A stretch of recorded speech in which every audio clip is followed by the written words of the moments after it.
Hello cupcakes. So today we're gonna practice another question of quadrilaterals.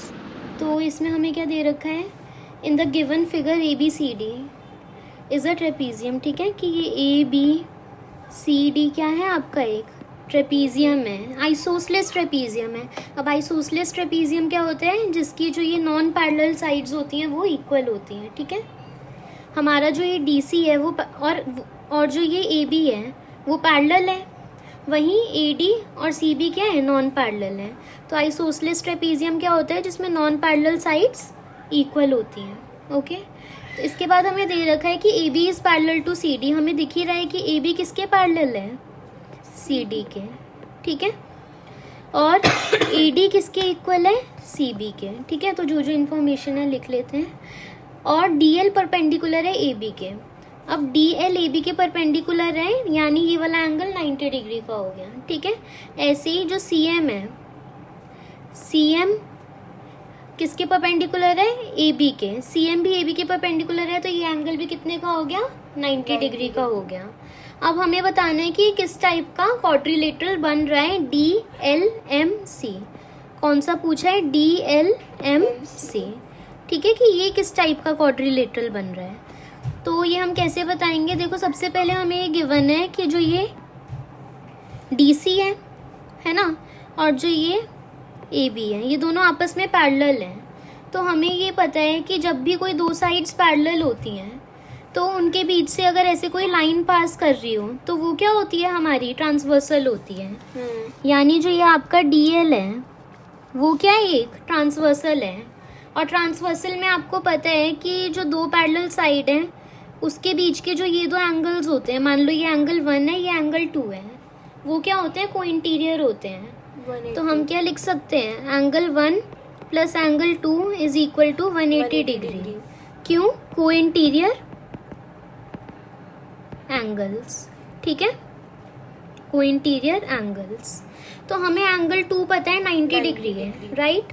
तो angle 1 plus 90 degree is equal to 180 degree. तो ऐसे ही angle 1 क्या आ गया, 180 degree minus 90 degree. तो क्या आ गया, 90 डिग्री. ठीक है, तो ये हमारा क्या आ गया, 90 डिग्री आ गया. ओके, एंगल 1 हमारा 90 डिग्री. सिमिलरली मान लो ये 3 है और ये क्या है, 4 है. तो ऐसे ही अगर हम बात करें 3 और 4 की, तो अगर हम ये देखें सी एम है ना, अब सी डी और ए बी पैरेलल है, तो ये सी एम भी किसका काम करेगी, ट्रांसवर्सल का. अब सी एम अगर एक ट्रांसवर्सल है तो एंगल 3 और 4 भी को इंटीरियर होंगे, और उनका सम भी क्या होगा, 180 डिग्री है ना. तो इधर हम लिख भी देंगे क्यों, को इंटीरियर एंगल क्यों है, as A B is parallel to C D. ठीक है, तो इसलिए हमारा ये सब हो रहा है. ठीक है, ऐसे ही सिमिलरली है ना, in the same way angle 3 plus angle 4 is equal to 180 degree.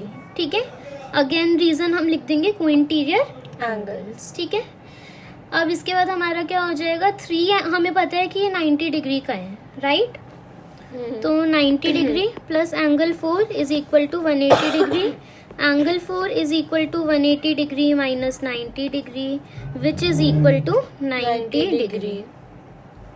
तो ये भी हमारा क्या आ गया, 90 डिग्री का आ गया. ठीक है, एंगल 1 है ना, तो देयरफॉर हमें ये पता चल रहा है angle 1 is equal to angle 2 is equal to angle 3 is equal to angle 4 which is equal to 90 degree. Thus हमारी ये फिगर क्या हो जाएगी, कौन सा क्वाड्रिलेटरल हो जाएगा, D L M C is a rectangle. ठीक है, ऐसे कौन सा क्वाड्रिलेटरल होता है जिसमें हमारे जो ये एंगल्स होते हैं वो एंगल्स 90 डिग्री के होते हैं सारे. कौन सा क्वाड्रिलेटरल होता है, स्क्वायर होता है और रेक्टेंगल होते हैं. बट इधर क्या है, इधर हमें ये दिक्कत है कि हमें सारी साइड्स पता नहीं है कि बराबर है या नहीं. जब तक हमें ये इन्फॉर्मेशन नहीं है कि सारी साइड्स इक्वल हैं, तब तक हम इसे क्या नहीं बना सकते, स्क्वायर नहीं बना सकते. Therefore the given polygon is a given figure is a rectangle. Okay, got it.